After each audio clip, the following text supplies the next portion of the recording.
All right, welcome back to the KnivesFAST channel, guys. We have got a review for you. This one comes from my buddy Lefty EDC. If you are not subscribed to Kevin, definitely check him out. Sent this for me to check out. But guys, first let's say hello to Ren and Stimpy and Powder Toast Man Log TV and Choo Choo, and let's get started on the KnivesFAST channel. Thank you very much. Now, this is an OTF from Kershaw.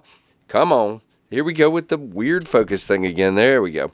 So this is a Kershaw Livewire made in the USA, guys. And not available at many places, but we'll talk about that in a minute. There is somewhere it's available that I found at the time of the recording of this video, I should say. But this is the Livewire. Now, you guys know, if you've watched the channel for a while, OTFs are fairly new to me because they haven't been legal in my state.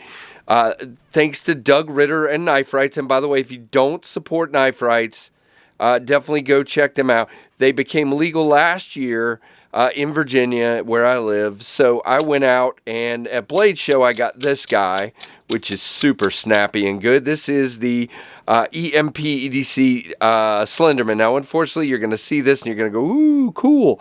But it's not available. These are no longer in production. And really cool, obviously. Warncliffe blade, very, very snappy. These were D2, and they were very affordable. I will be keeping this one, so sorry about that. But we'll do a comparison with it in a minute. But this is a step up from that for sure.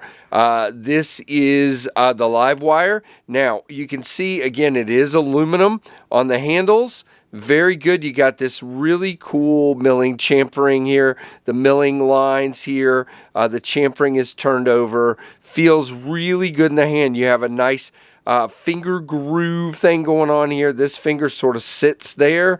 These two sit in that little groove there. And then you're here on that nice turn there for your pinky. Just feels really good. Now, same thing ergonomically. The button, you have really nice, man, I am going to, give me just a second, guys. I'm going to try to make this focus happy before I keep going. There we go. All right, I turned it to a different mode here, so hopefully that helps. You've got really nice jimping right there. You've got kind of a flat spot here on the top that you can get a hold of. And then nice jimping here. You can get on either side of that button to push it out and pull it back in, or you can get up here on the top and do both. Very nice. Now, you do have a very interesting clip on this one. Very low profile, very thin, and it's canted, which means when you carry this guy, it's going to cant just slightly. Whoops. It's going to cant just slightly in the pocket, but it still stays right up against the edge for me. As a matter of fact, that actually helps it a little bit for me. It is pinned to the end, which is great, which means it is all the way deep, and you can flip it around if you'd like. Very, very nice. Nicely done in that regard. Good retention in the pocket, goes in and out. Now, let me just do this one more time. Before I said this, I wanted to make sure that that was the case. But yes, because that turn up, which by the way, does not feel like a hot spot to me in the hand. You definitely feel that pocket clip, but it does not feel like a hot spot to me. I'm not printing or anything like that on my hand on this particular one, but you can see that definitely turns up. But I will say, because I wear thinner cargo pants, this kind of grabs, and I have to sort of wiggle and help it into my pocket. So, because the retention is so good. If you have jeans, you might not have a problem, but for me, it's kind of stacking on the material and not going in really easily, so I kind of got to wiggle and help it. Now, you got really nice pattern here of jimping as well. Doesn't really come into play for me, but it would if you were a lefty. Now, here we go. So your travel, let's just show this. I always like to show this on OTFs. Your travel is pretty long before you deploy. You can see there we go way out here, and that's a safety feature, obviously, so it doesn't just pop out in your pocket when it just barely gets touched. But if you just get behind it and push, it's going. It's not, I mean, obviously that amount of travel seems like a long way, but if you just push, it's going. Back is real easy. It's actually a lot easier on the back. And actually, I would call this one very easy to move back and forth. It's not hurting my thumb or anything like that. Now, you can get up here on the top like I was talking about, or you can push from here and move your thumb, you see? So for me, I actually find that it's better to just stay put and move back and forth right on that point right there. Now, these are made in the USA, and as you can see, and it is a Matthew Diskin design, which it has the in-house design logo right there. So I guess Matthew Diskin is an in-house designer. He's got a bunch of different designs. I was just looking. Let me just see. Let me lay this down real quick so I can grab my laptop. Kind of at some of his Kershaw designs. He is, by the way, this is going to be a little longer review because I want to be very thoughtful about what I'm saying here.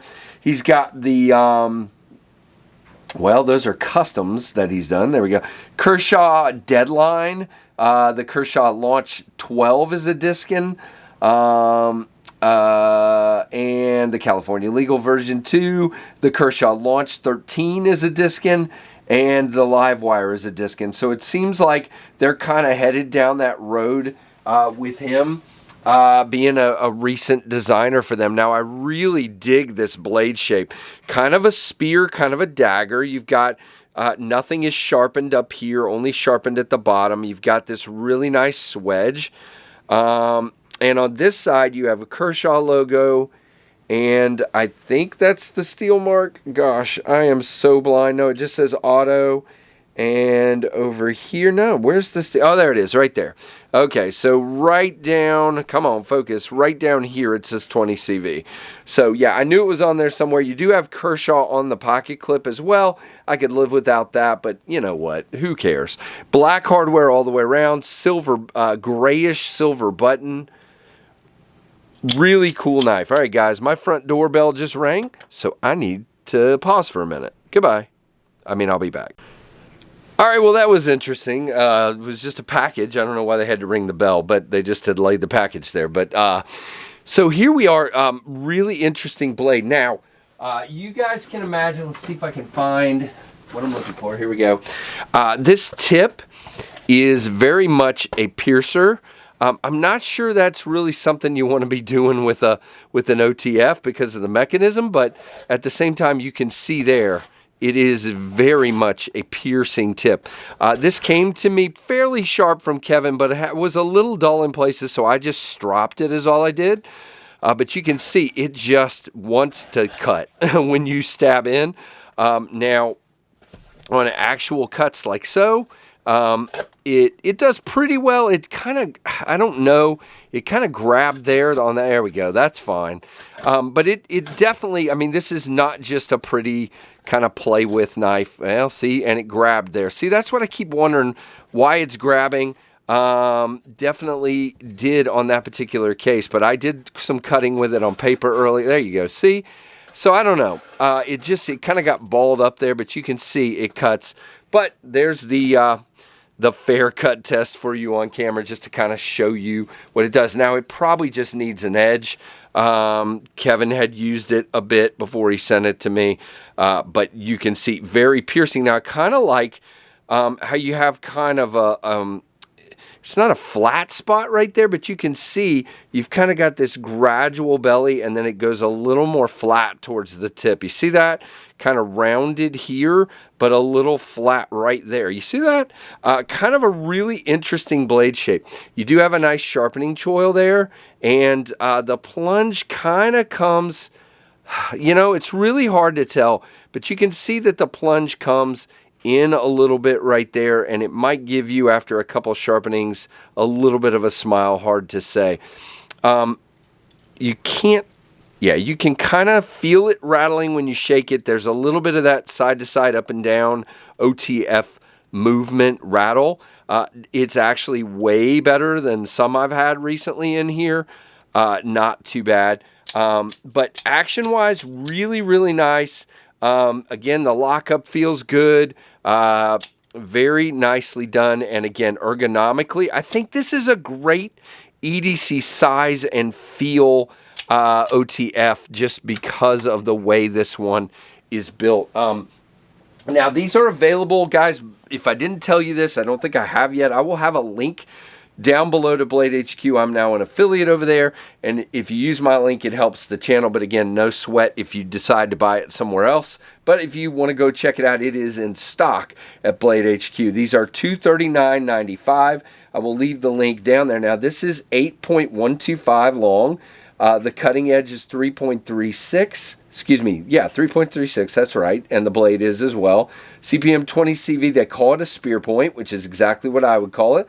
Aluminum handle, 20 CV blade. The handle is 4.78, plenty of length there for me.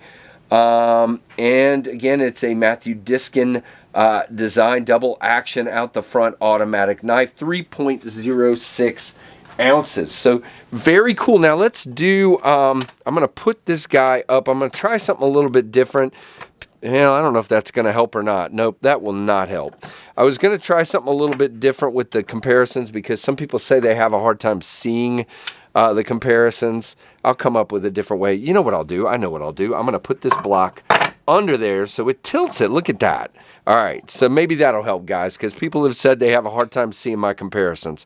So let me know if that helps. So there's the Rat 1, which is a little bit bigger in the handle and the blade, and the Rat 2, which is a lot smaller in the blade and handle. And then let's put, again, the EMP EDC Slenderman up here, which is about the same length, as you can see there. Now, totally different blade, much thinner, much more slender, if you will.